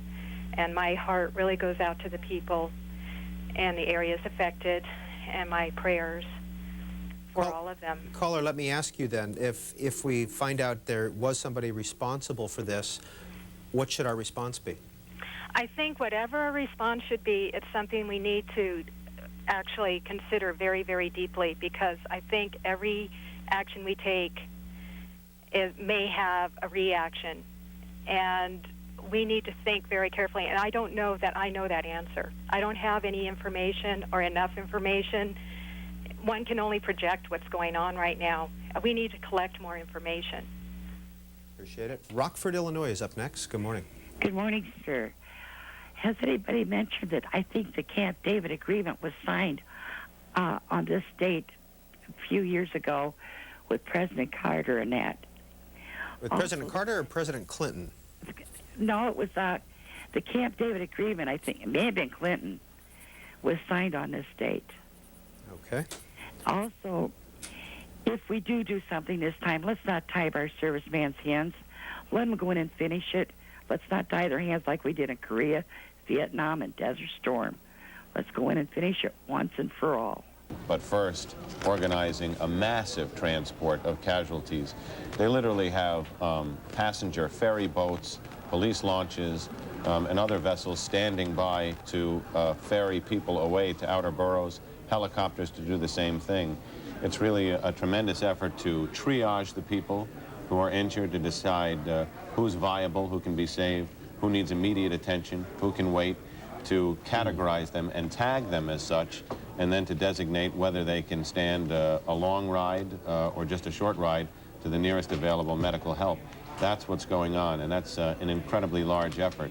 On the other side, there's the investigation, which is unfolding, processing probably the largest crime scene in U.S. history, certainly larger than the Oklahoma City bombing, or even the first World Trade Center bombing, or in this case, because of the size of those two buildings, the twin embassy bombings in East Africa. Yeah, and that's the Pentagon we're looking at this morning. And I'm sorry, but we have more bad news. Lisa Stark, who covers aviation from us, reports in from Seattle that 2 United flights have now crashed. Now, just so we don't lose track of the numbers, we told you the United Flight 93 going from New York to San Francisco crashed outside Pittsburgh today. We believe now, according to our aviation sources, the United Flight 175, which was a 767 destined to go from Boston to Los Angeles, has crashed, and we do not know where. So we have 4 major commercial aircraft which have been involved in either accidents or violence today. We have the 2 at the trade towers in New York City. We're not certain, but we believe both those are somehow connected to American Airlines, but we're not sure of that, absolutely sure. And that news conference in Dallas a few minutes ago didn't shed much light on the subject. And we have 2 United Airlines flights involved in crashes. We do not know the circumstances of those crashes. One of them flying from New York, just outside New York, to San Francisco, and the other flying from Boston to Los Angeles. And we may or may not have another aircraft because we have no certainty yet what the aircraft was, who it belonged to, really what size it was, that penetrated the outer ring of the Pentagon this morning, right through to the inner ring of the Pentagon's courtyard there, and caused what ABC's Jack McQuethy called heavy casualties there. So we have 4 significant commercial aircraft carrying, in some cases, well more than 100 passengers who've all been involved in acts of violence on purpose or otherwise today. And Mayor Giuliani, Mayor of New York, who will probably get a better feel of this before anybody else at the moment, has now described a tremendous number of lives lost in the New York the attack on the New York trade towers, and it doesn't come as any great surprise to anybody. The mayor begins to give us some sense of magnitude which is beyond that which we are merely speculating and or talking about, even though we know that many, many, many, many lives have been lost. And ABC's John McKenzie, who's just a couple of blocks away from the World Trade Center at a makeshift fire command center. Look at that again. I mean, it is stunning.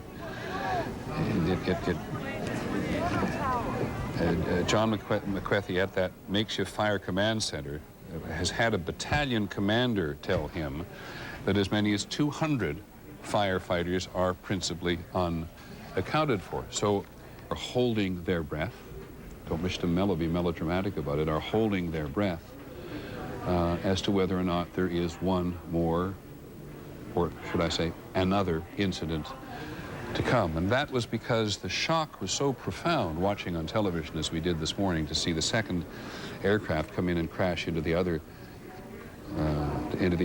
of the twin trade towers. There it is, which have now both collapsed. And it is in some ways a reminder of what happened when the Challenger exploded, and the constant repetition of the explosion of the Challenger on the Challenger space shuttle just drove it into our collective consciousness all across the nation, what we had witnessed together, though we're clearly unable to feel in the same way as those people in the immediate area. I just want to pick up some other reaction coming from around the country and around the world. It's very interesting, the reaction we've had immediately, officially, from the highest ranks of the Palestinian Authority and from Afghanistan. I think we can hear Chairman Arafat, Yasser Arafat, in just a moment. Good afternoon. I'm Ted Henry, News Channel 5. We want to tell you that we're sharing in your concern and your confusion and your fear and anxiety over the events that continue to be unfolding throughout this country of ours today, throughout the nation's capital, and Seattle now, as we just heard, south of Pittsburgh, of course, New York City, and also Cleveland as well. There's much confusion. It's going to take us a long time to sort through all of the confusion to get pertinent information to you And there's a list of things the mayor of the city would like you to heed. And as we have information coming from other elected officials, since they are our guides right now, we will pass them on to you. We're going to be going to City Hall right now and finding out exactly what happened as News Channel 5's Tracy Carlos is there live. And Tracy, before I call you in, I just want to remind the folks that we will continue to be with ABC's coverage throughout the day. They're on for 24 hours and we'll be there with them. And we need to interrupt the network from time to time because of the reasons you're about to explain to us. This has an impact for Clevelanders as well as the people who live in the cities most seriously affected. So Tracy, having said that, take it away with what the mayor said today at his news conference. All right, Ted. Well, just a few minutes ago, we left that press conference with Mayor Mike White. And what he has done, he has mobilized public safety and public health. Just about an hour after those two planes crashed into the World Trade Center in New York, about an hour after that, we know that a plane was diverted to Cleveland Hopkins International Airport. It was suspected that that plane was hijacked and that there was a bomb on board. We now know that that plane is on the ground in a secure space and it is being searched by the bomb squad. Here now is Mayor Mike White. I'm going to ask everyone here to take a moment of silence for our fellow Americans who have died in this dastardly event today. I hope in our just moment of silence that all of Cleveland will say a prayer for our fellow citizens who have senselessly lost their lives. May God have mercy on their souls.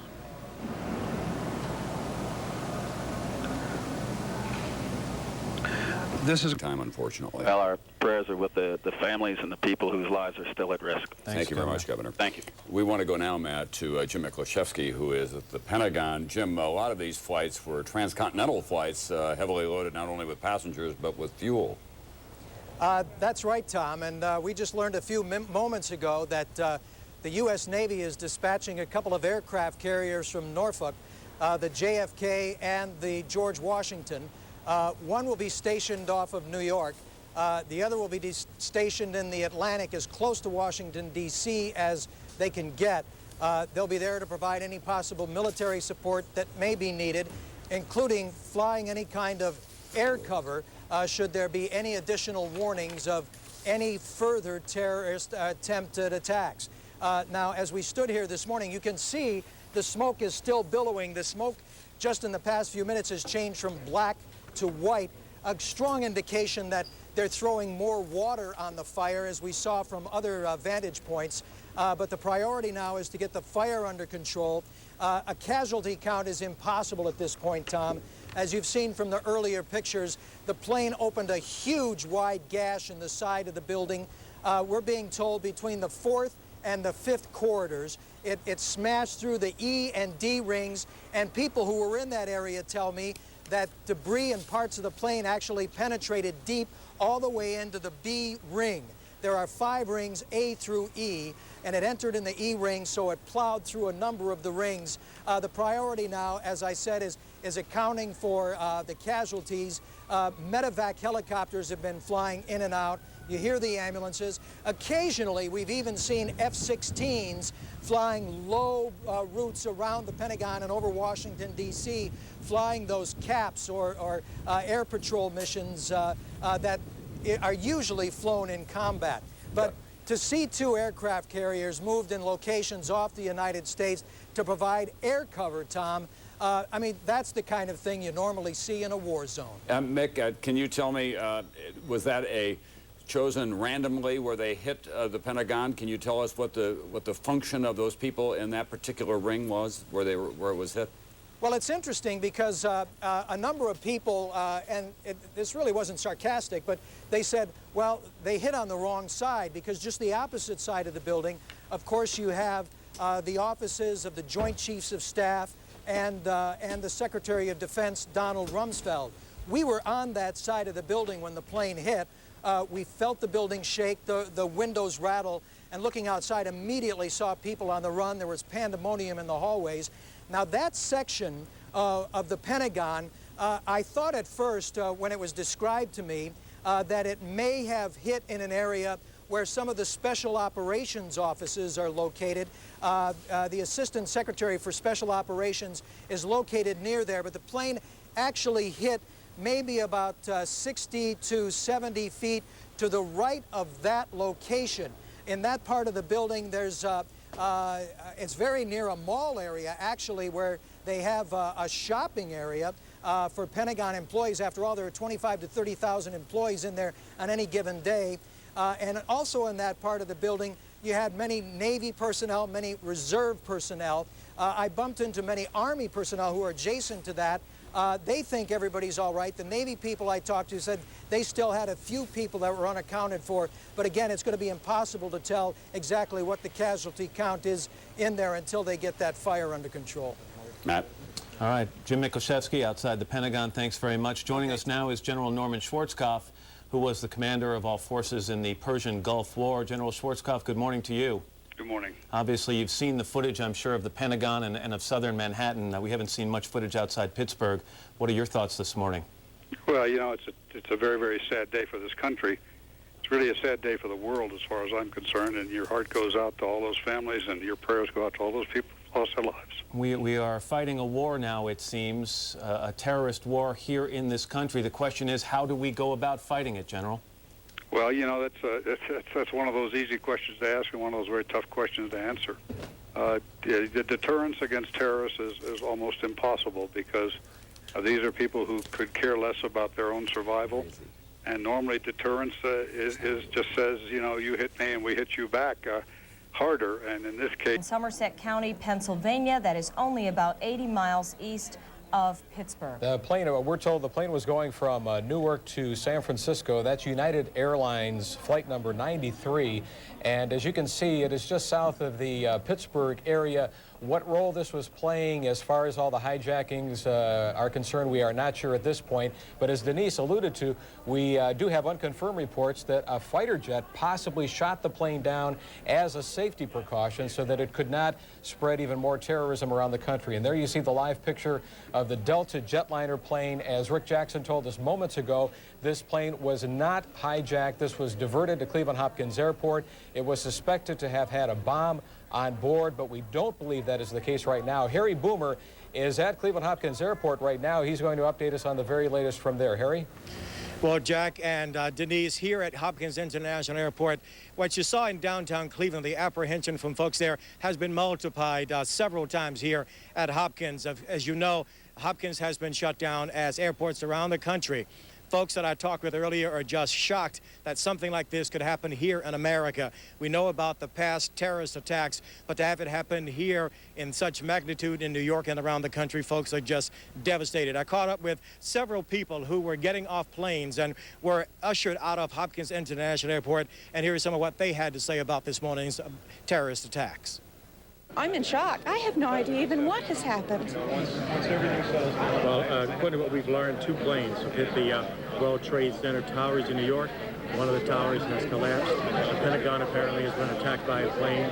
There were flames fired from near the White House. Oh, my God.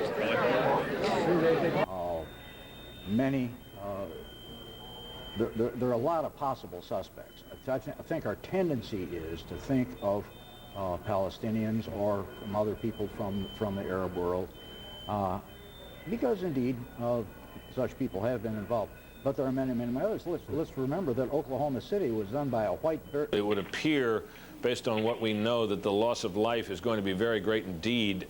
Your sense from knowing the Pentagon and knowing the area or where that airplane hit, fire still going over there. Do you have any, what can you tell us about that part of the building, number of people work there, that kind of thing? Well, as you know, the Pentagon is a very large building, and which may work to our benefit here as opposed to the trade towers. I can't make an estimate, but fortunately, the Pentagon is a very large building, so let's pray that that the extent of the casualties has been limited by that. Obviously, there's casualties, but what staggers the imagination, as I heard you talking, is the 50,000 people that work at the trade towers. We pray for them and their families, and it's a tragedy that, again, words become inadequate very quickly when describing something of this nature. But I'm sure the President will lead us. I am sure that the President will reassure the American people, and all of us, all Americans, will commit ourselves to making sure that those who committed it pay the heaviest price, whether they be governments or individuals, including governments that may have harbored groups that were responsible for this. And we will make sure that there's never a reoccurrence. And I know that's no consolation to the grieving families, but I don't think we can. Summer's still here, full force. At Cedar Point, park voted best on the planet.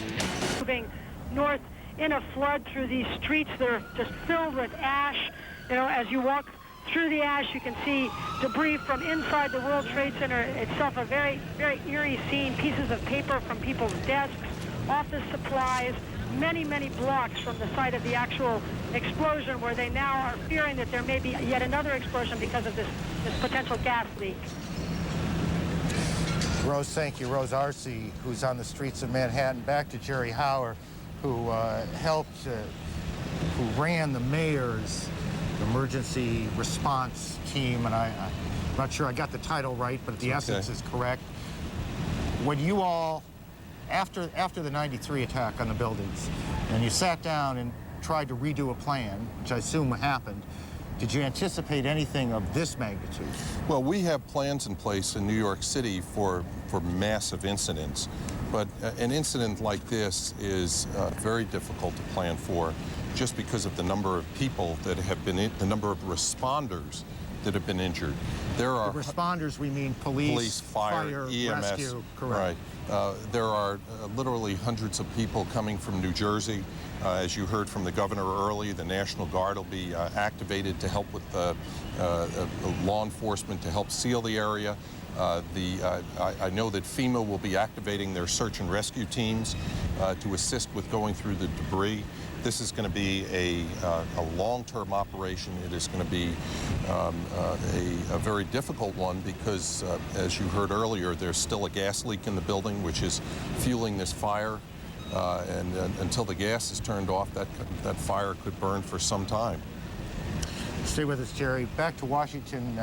That's just, we don't know how widespread that is, but there have been some clear support, demonstrations of support for the bombings. But Martin, we should point out... I must stress, the Palestinian leader, I should stress that Palestinian leaders all condemn totally the bombings. We should put into some perspective for us, if you could, Martin, how displeased many Palestinians are with the United States right now about their feelings that somehow the U.S. is siding more with Israeli and with the Israelis in terms of what's going on in the Middle East. Well, there's complete support across the board belief among Palestinians that the United States and Israel are one. That the United States is together with Israel in the situation here in Israel and the West Bank.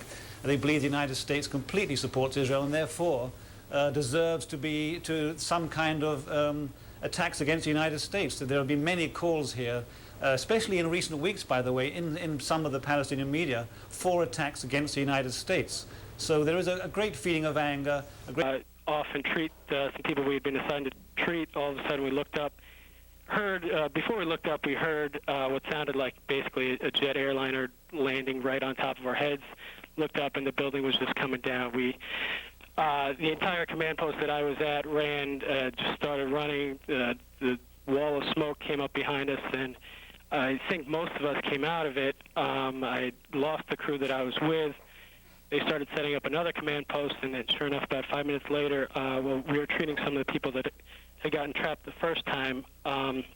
Someone said that the tower's leaning, We all started running, and that's when the tower came down completely.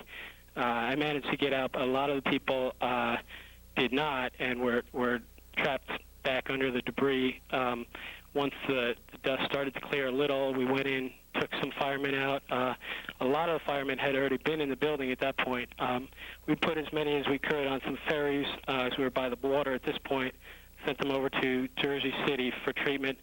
And from that point on, it's pretty much been chaos. I mean, the New York City Emergency Service has been doing an amazing job of trying to control the chaos, but every time things get set up, there's either more explosions or more debris or more people come out of the rubble.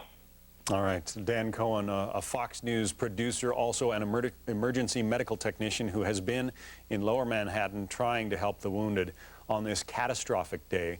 We can't overstate the level of damage that's been inflicted here. It bears repeating, folks, that America is still standing. We are united, we are strong, and we will find out who did this. But for now, there are thousands, probably, of casualties in not only in Lower Manhattan, but also in Washington, D.C.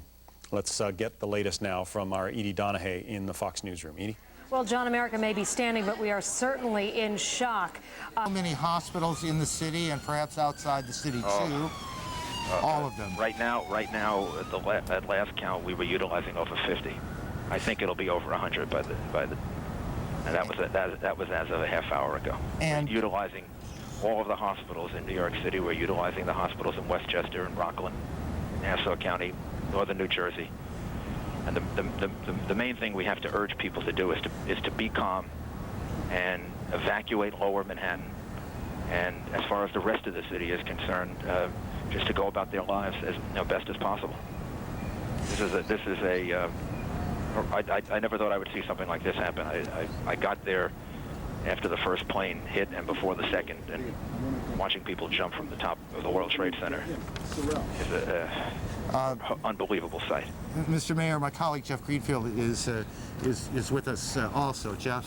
Mr. Mayor, in terms of, you've already said that you want Lower Manhattan evacuated, you want everybody else to go about their business. Are there specific instructions that you want to communicate? And sympathetic. We are completely shocked. Completely shocked. Unbelievable. But the voice of the street reflects anger at America's role, especially in Israel and Iraq. We should show America that they should learn and they should know what is to attack somebody like Iraq. It should be more.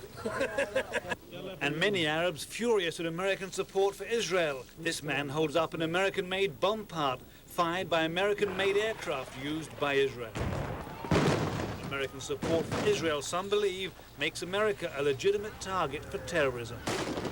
Many also angry at years of almost daily American bomb attacks against Iraq, which didn't stop with the end of the Gulf War a decade ago.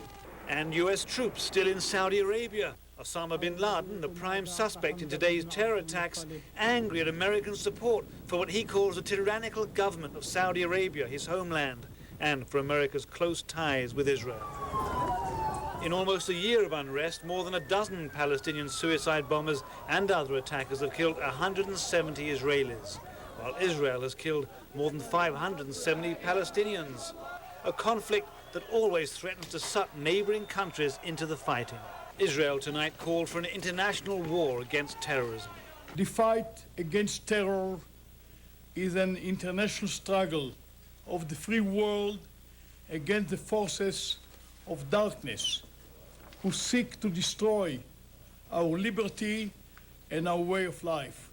Today, the leader of Hamas, the Islamic militants who send most suicide bombers against Israel, called on America to change its policies.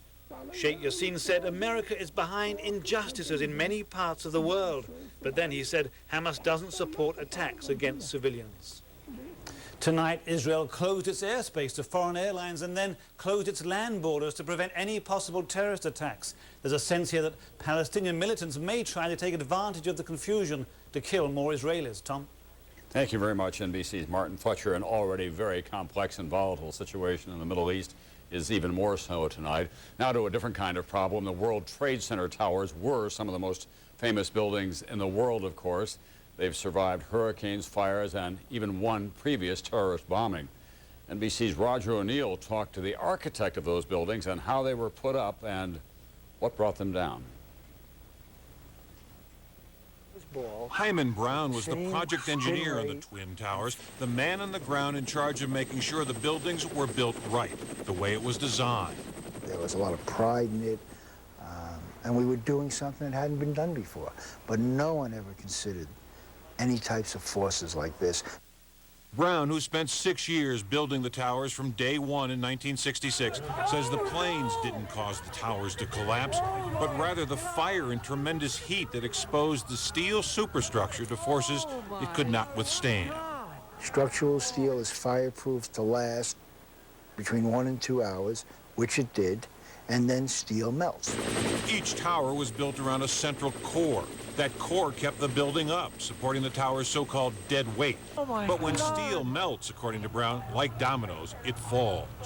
Brown says the towers were built to withstand 200-mile-an-hour hurricanes, the 100-year storm, the worst nature could dish out. But he says an airplane crash never entered anyone's mind. Still, it appears the outside columns made of prefabricated steel absorbed most of the energy from the planes and may have kept the two towers from collapsing immediately. University of Colorado engineering professor Stein Stur thinks the energy from those large planes would be equivalent to a medium 5 or 6 Richter scale earthquake. As the airplanes came in and hit, energy was absorbed tremendously. Some of that core may have been damaged tremendously, and maybe this was part cause to this implosion. The way the towers collapsed seems similar to pictures we've become accustomed to watching as old buildings like the Kingdome in Seattle are taken down with explosives. Mark Wuab, whose controlled demolition company does that sort of work, says once a building starts falling, it releases a lot of stored energy. We use explosives as a catalyst to release that potential energy, converts it into kinetic energy, gets the... This way, it landed on what I think was a phone booth, but it was charred. Obviously, the insides, it did not have the outer shell anymore, but it looked like the inner workings of a jet engine. And again, we're talking blocks and blocks away, Peter, so imagine the trajectory of that engine's flight. Another thing you told me, which has such a poignancy to it, you said when you walked the scene up at the Trade Center devastation, that you were knee-deep in a carpet of financial documents. Right. Well, we were talking about the implications of this on world markets, this being probably the center of the world of finance, and that was nowhere was that more dramatically demonstrated than what were millions and millions of documents. I looked at financial documents, stock certificates, employment records, just lying around. Many of them were charred. It's obvious. And when you saw the explosion, you saw a cascade of paper come off these buildings, and that's what it was. We're told it's as far away as 3 miles, Peter. And I should just say that every time you stop here, someone comes up from the EMS or from the firefighters and the police just to tell you the names of people they know who went in before them and they're not sure came out.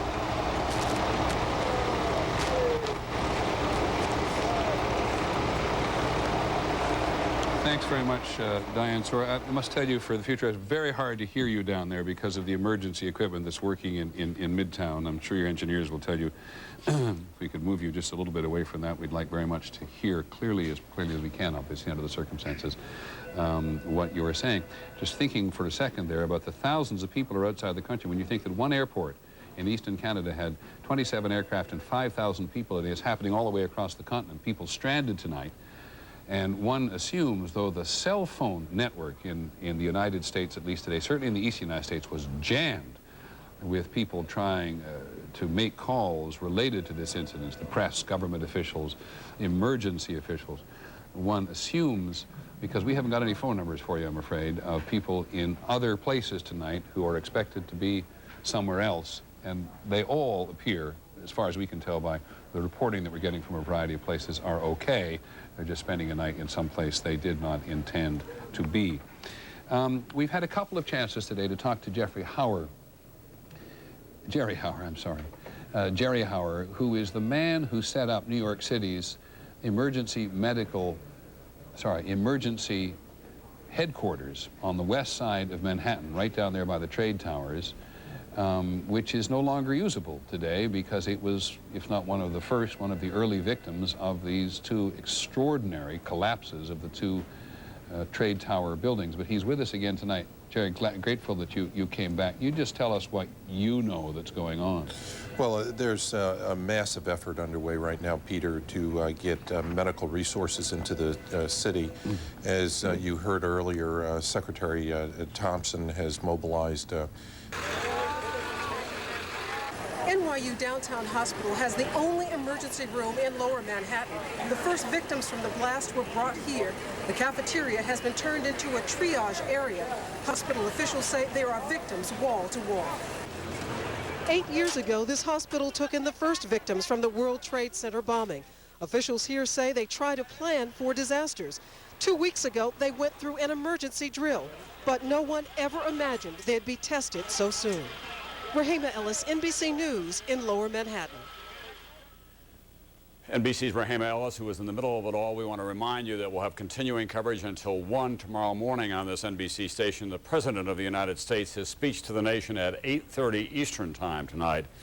It has now been about 11 hours since the first attack on the Twin Trade Towers and the stunning sequence of events that followed. It all happened so rapidly and in plain view that it somehow seemed surreal, more a television image than the cold-blooded, calculated acts of terrorism that in fact it was.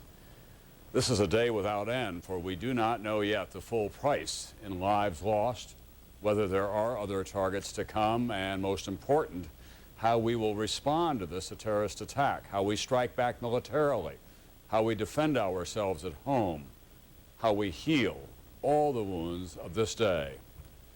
America has been attacked, and it has been changed. This is the first great test of the new century for this nation, for its new president.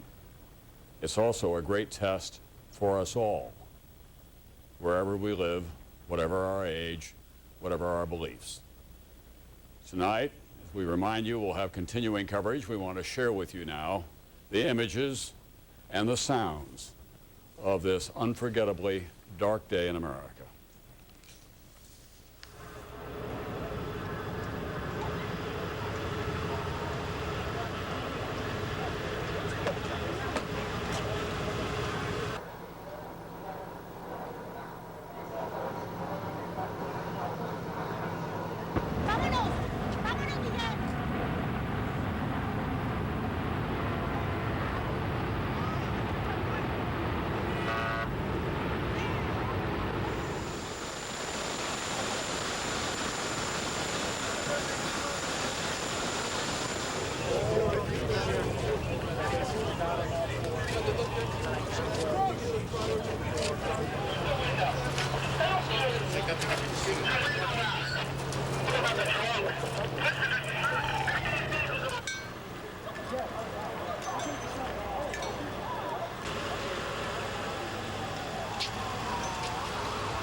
The mayor has gone out of his way today to say there are 170 hospitals in New York, and we know that one of them, St. Vincent's, was pretty much overwhelmed today, and one of them was put briefly out of operations because it lost its gas, or it lost its power temporarily. But now the Attorney General comes along and says they are sending 4 disaster medical teams to New York and also 3 to the Pentagon. Is there some suggestion here that New York, under the present circumstances, can't handle this by itself? Well, I think that a couple of things. First of all, the number of burn beds in New York is not that significant, and there will be and are quite a number of burn victims. There is going to be a need to do constant triage. There's going to be need to support the relief effort, the search and rescue effort. And the hospitals have been overwhelmed. These teams will help with triage of the walking wounded. There are still a lot of people being triaged. And it will provide some relief to the hospitals, to the hospital workers who are going to be working around the clock to deal with these very critically injured patients. And perhaps, thank you very much, Jerry. I really appreciate the time you've given us today. I know you had to walk up here to our newsroom on the west side of New York, a heck of a long way from this disaster. And of course, we are all insulated from the absolute intensity of it by working in newsroom. But perhaps the most ominous statement tonight, I think, at this stage, comes from Dr. Bruce Logan,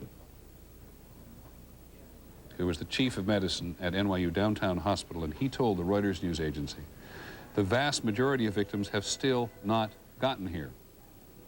The hospital staff is really pulling together, but the worst, said Dr. Logan, I'm afraid, is still to come. I think everybody knows.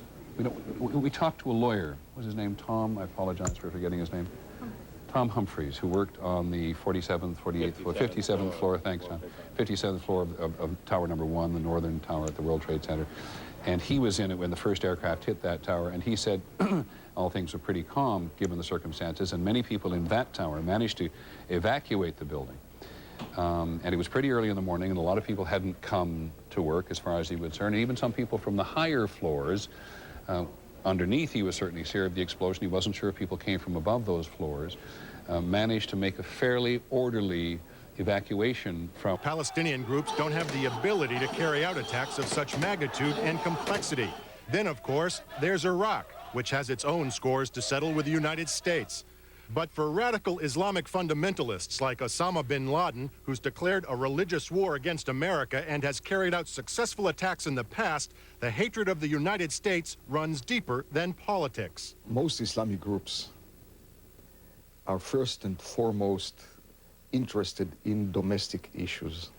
Osama bin Laden's group, on the other hand, is interested in the situation of Islam worldwide. Osama bin Laden views himself as the fighter for Islam against Western ways of life. While the conflict between Palestinians and Israelis and the unhealed wounds of the Gulf War may fuel Osama bin Laden and his followers, their hatred of America and anything not in line with their extreme religious views is far more fundamental. David Hawkins, CBS News, Tel Aviv. Beyond the Middle East, the scope and destruction of these terrorist attacks hit home like a dagger. Governments and peoples reacted with shock and sympathy, as we hear from CBS's Richard Roth.